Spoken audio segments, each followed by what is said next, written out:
بنو نذیر مدینہ منورہ سے نکلنے کو تو نکل گئے، مگر خیبر پہنچ کر انہوں نے اپنی سازشوں کا جال سارے ملک عرب میں پھیلا دیا۔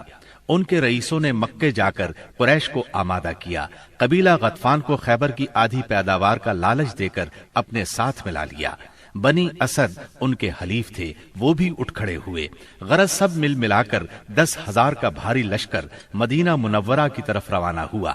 جب نبی اکرم صلی اللہ علیہ وسلم کو ان کی چڑھائی کی خبر ملی تو آپ نے صحابہ کرام رضی اللہ عنہم سے مشورہ کیا۔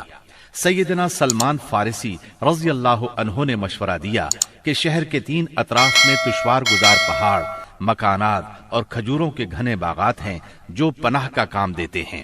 صرف شمالی سمت کھلی ہے، اگر وہاں خندق کھود دی جائے تو شہر کا حملہ روکا جا سکتا ہے۔ آپ نے یہ رائے پسند کی، لہٰذا آپ نے اسی جانب ہرہ شرقیہ اور غربیہ کے درمیان کا سب سے تنگ مقام منتخب کیا، جو کم و بیش 1 میل ہے۔ وہاں خندق کھود کر دونوں ہروں کو ملا دیا۔ مغرب میں یہ خندق سلا پہاڑی کے شمال سے شروع ہوتی تھی اور مشرق میں مقام شیخین کے پاس ہرہ شرقیہ کے ایک بڑھے ہوئے سرے سے جا ملتی تھی۔ آپ نے ہر 10 آدمیوں کو 40 ہاتھ خندق کھودنے کا کام سونپا اور خود بھی خندق کھودنے اور مٹی ڈھونے میں شریک ہو گئے۔ لوگ رجز پڑھتے اور آپ جواب دیتے، نیز آپ رجز پڑھتے اور لوگ جواب دیتے تھے۔ لوگوں نے خندق کھودنے میں بڑی مشقتیں برداشت کی، بالخصوص سردی اور بھوک کی شدت۔ لوگوں نے رسول اللہ صلی اللہ علیہ وسلم سے بھوک کی شکایت کی اور اپنے پیٹوں پر ایک ایک پتھر بندھے ہوئے دکھلائے تو آپ نے انہیں اپنے پیٹ پر 2 پتھر دکھلا دیے۔ خندق کی کھدائی کے دوران بعض نشانیاں بھی دیکھنے میں آئیں۔ سیدنا جابر نے رسول اللہ صلی اللہ علیہ وسلم کی بھوک کی سختی دیکھی تو صبر نہ کر سکے، اپنی بکری کا ایک بچہ ذبح کیا اور ان کی بیوی نے 1 سا جو پیسے۔ پھر خفیہ طور پر رسول اللہ صلی اللہ علیہ وسلم کو چند صحابہ کرام سمیت دعوت دی، مگر رسول اللہ صلی اللہ علیہ وسلم سارے اہل خندق کے ساتھ، جن کی تعداد 1000 تھی، چل پڑے اور سب نے شکم سیر ہو کر کھایا۔ پھر بھی ہانڈی بھری ہوئی ابلتی رہی اور آٹے سے روٹی پکتی رہی۔ اس طرح سیدنا برا کے ساتھیوں کا ایک سخت چٹان سے سامنا ہوا۔ نبی صلی اللہ علیہ وسلم نے اتر کر بسم اللہ کہا اور کدال سے ایک ضرب لگائی تو ایک ٹکڑا کٹ گیا اور اس سے ایک روشنی نکلی۔ آپ نے فرمایا، اللہ اکبر، مجھے شام کی کنجیاں دی گئیں اور اس وقت میں اس کے سرخ محل دیکھ رہا ہوں۔ اس کے بعد آپ نے دوسری ضرب لگائی اور فتح فارس کی خوشخبری سنائی، پھر تیسری ضرب لگائی اور فتح یمن کی خوشخبری سنائی اور پوری چٹان کٹ گئی۔ ادھر قریش اور ان کے پیروکار 4000 کا لشکر لے کر آئے۔ ان کے ساتھ 300 گھوڑے اور 1000 اونٹ تھے۔ ان کا سالار ابو سفیان تھا اور جھنڈا عثمان بن طلحہ نے اٹھا رکھا تھا۔ جب یہ لشکر مدینہ کے قریب پہنچا تو خندق دیکھ کر دنگ رہ گیا، چنانچہ انہیں مدینہ منورہ کے باہر پڑاؤ کرنا پڑا۔ ادھر 3000 مسلمان پوری طرح ہوشیار تھے اور خندق کی نگرانی کر رہے تھے۔ دونوں اطراف سے تیر اندازی شروع ہوئی جو کئی دن تک جاری رہی۔ ایک روز مشرکین کے شاہ سواروں کی ایک جماعت نے ایک تنگ مقام سے خندق عبور کر لی۔ ان لوگوں میں عمرو بن عبد ود، اکرمہ بن ابی جہل اور زرار بن خطاب وغیرہ شامل تھے۔ ان کے گھوڑے اندر داخل ہو کر چکر کاٹنے لگے۔ ایسے میں سیدنا علی رضی اللہ عنہ چند مسلمانوں کے ساتھ نکلے اور جس مقام سے انہوں نے خندق عبور کی تھی اس پر قبضہ کر لیا۔ اس طرح انہوں نے ان لوگوں کا واپسی کا راستہ بند کر دیا۔ اس پر عمرو بن عبد ود نے انہیں مقابلے کے لیے للکارا۔ وہ بہت بہادر اور ظالم تھا۔ سیدنا علی رضی اللہ عنہ نے کوئی بات کہہ کر اسے بھڑکا دیا۔ وہ گھوڑے سے اتر آیا۔ اب دونوں نے ایک دوسرے پر بڑھ چڑھ کر وار کیے۔ آخر سیدنا علی نے اسے ایک کاری ضرب لگائی، وہ وہیں ڈھیر ہو گیا۔ باقی مشرک بھاگ نکلنے میں کامیاب ہو گئے۔ بھاگتے وقت ان کی بدحواسی کا عالم یہ تھا کہ اکرمہ اپنا نیزہ چھوڑ گیا۔ نوفل بن عبداللہ خندق میں جا گرا، جسے مسلمانوں نے قتل کر دیا۔ اب مشرکین نے تیر اندازی شروع کر دی۔ تیروں کے ساتھ وہ پتھر بھی برسا رہے تھے۔ مسلمان عورتیں ایک قلعے میں محفوظ تھیں۔ وہ قلعہ بنو قریظہ کے پاس تھا۔ بنو قریظہ نے جب یہ دیکھا کہ مسلمان حملے کی زد میں ہیں، ادھر میدان خالی ہے، تو قلعے پر قبضے کے برے ارادے سے قلعے کی طرف بڑھے۔ ایک یہودی تو پھاٹک کے پاس پہنچ گیا، عورتوں نے بھی انہیں دیکھ لیا اور ان کے ارادے کو بھانپ لیا۔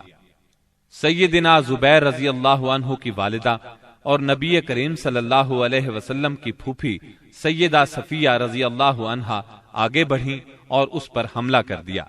آن کی آن میں وہ ڈھیر ہو گیا۔ انہوں نے اس کا سر کاٹ کر میدان میں پھینک دیا۔ اپنے ساتھی کا سر دیکھ کر بنو قریظہ کے لوگ یہ سمجھے کہ قلعے میں مسلمانوں کی فوج موجود ہے، لہٰذا آگے بڑھنے سے رک گئے اور واپس لوٹ گئے۔ غزوہ خندق شوال 5 ہجری میں پیش آیا تھا۔ مشرکین نے قریباً 1 ماہ تک مسلمانوں کا محاصرہ جاری رکھا۔ اس کا مطلب ہے محاصرہ شوال میں شروع ہوا اور ذیقعد میں ختم ہوا۔ ابن سعد کا بیان ہے کہ جس روز رسول اللہ صلی اللہ علیہ وسلم واپس ہوئے وہ بدھ کا روز تھا اور ذیقعد کے ختم ہونے میں صرف 7 دن باقی تھے۔ اس جنگ میں دونوں طرف کے صرف چند افراد مارے گئے، یعنی 10 مشرک اور 6 مسلمان۔ ایک تیر سعد بن معاذ رضی اللہ عنہ کو لگا، جس سے ان کے بازو کی بڑی رگ کٹ گئی۔ انہوں نے اللہ سے دعا کی کہ اگر قریش کی جنگ ابھی کچھ باقی ہے تو اس کے لیے انہیں زندہ رکھے، ورنہ اسی زخم کو ان کی موت کا سبب بنا دے۔ البتہ انہوں نے اپنی دعا میں یہ بھی کہا، یا اللہ مجھے موت نہ دے یہاں تک کہ بنو قریظہ سے میری آنکھیں ٹھنڈی ہو جائیں۔ خندق کی لڑائی دراصل جان اور مال کے نقصان کی جنگ نہیں تھی، بلکہ یہ جنگ اعصاب کی جنگ تھی۔ اس میں کوئی خون ریز معرکہ پیش نہیں آیا، لیکن پھر بھی یہ اسلامی تاریخ کی ایک فیصلہ کن جنگ تھی۔ اس جنگ کے نتیجے میں مشرکین کے حوصلے پست ہو گئے اور ان پر یہ بات واضح ہو گئی کہ وہ مسلمانوں کی اس چھوٹی سی جماعت کو جو مدینہ منورہ میں نشو نما پا رہی تھی ختم نہیں کر سکتے۔ وہ کیا، عرب کی کوئی طاقت بھی انہیں ختم نہیں کر سکتی۔ اس خیال کی وجہ یہ تھی کہ غزوہ خندق میں مشرکین بڑی طاقت، ساز و سامان اور بھاری تعداد کے ساتھ آئے تھے۔ اس وقت اس سے بڑی طاقت فراہم کرنا عربوں کے بس کی بات نہیں تھی۔ اس لیے رسول اللہ صلی اللہ علیہ وسلم نے احزاب سے واپسی کے بعد فرمایا، الآن نغزوهم ولا يغزونا نحن نسیر الیہم۔ اب ہم ان پر چڑھائی کریں گے، وہ ہم پر چڑھائی نہیں کریں گے۔ اب ہمارا لشکر ان کی طرف جائے گا۔ نبی اکرم صلی اللہ علیہ وسلم غزوہ خندق سے واپس آنے کے بعد ابھی ہتھیار اور کپڑے اتار کر ام سلمہ رضی اللہ عنہا کے گھر میں غسل کر کے فارغ ہی ہوئے تھے کہ جبرائیل علیہ السلام تشریف لے آئے اور بنو قریظہ کی طرف نکلنے کا حکم دیتے ہوئے فرمایا، میں آگے آگے جا رہا ہوں، ان قلعوں میں زلزلہ برپا کروں گا اور ان کے دلوں میں روب ڈالوں گا۔ یہ کہہ کر وہ فرشتوں کے ساتھ روانہ ہو گئے۔ ادھر رسول اللہ صلی اللہ علیہ وسلم نے لوگوں میں منادی کرائی کہ جو شخص سن رہا ہے اور اطاعت پر قائم ہے وہ عصر کی نماز بنو قریظہ میں پڑھے۔ اس کے بعد آپ نے مدینہ منورہ کا انتظام ابن ام مکتوم رضی اللہ عنہ کو سونپا اور سیدنا علی رضی اللہ عنہ کو جنگ کا علم دے کر ہراول دستے کے طور پر ایک جماعت کے ساتھ آگے روانہ فرمایا۔ بنو قریظہ نے انہیں دیکھا تو نبی کریم صلی اللہ علیہ وسلم کو برا بھلا کہنے لگے، مذاق اڑانے لگے۔ ادھر اعلان سن کر مسلمان بھی جھٹ پٹ تیار ہوئے اور نکل پڑے۔ بعض لوگ ابھی راستے میں تھے کہ عصر کا وقت ہو گیا، چنانچہ کچھ لوگوں نے وہیں نماز پڑھ لی اور کچھ نے بنو قریظہ پہنچ کر نماز پڑھی۔ رسول اللہ صلی اللہ علیہ وسلم بھی مہاجرین اور انصار کے ساتھ نکلے۔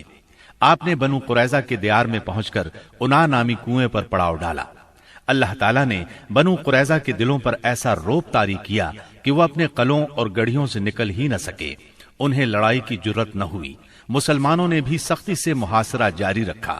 جب یہود نے دیکھا کہ محاصرہ طول پکڑتا جا رہا ہے تو چاہا کہ اپنے بعض مسلمان حلیفوں سے مشورہ کریں۔ چنانچہ انہوں نے رسول اللہ صلی اللہ علیہ وسلم سے درخواست کی کہ وہ ابو لبابہ کو بھیج دیں تاکہ ان سے مشورہ کر لیا جائے۔ آپ نے ابو لبابہ کو بھیج دیا۔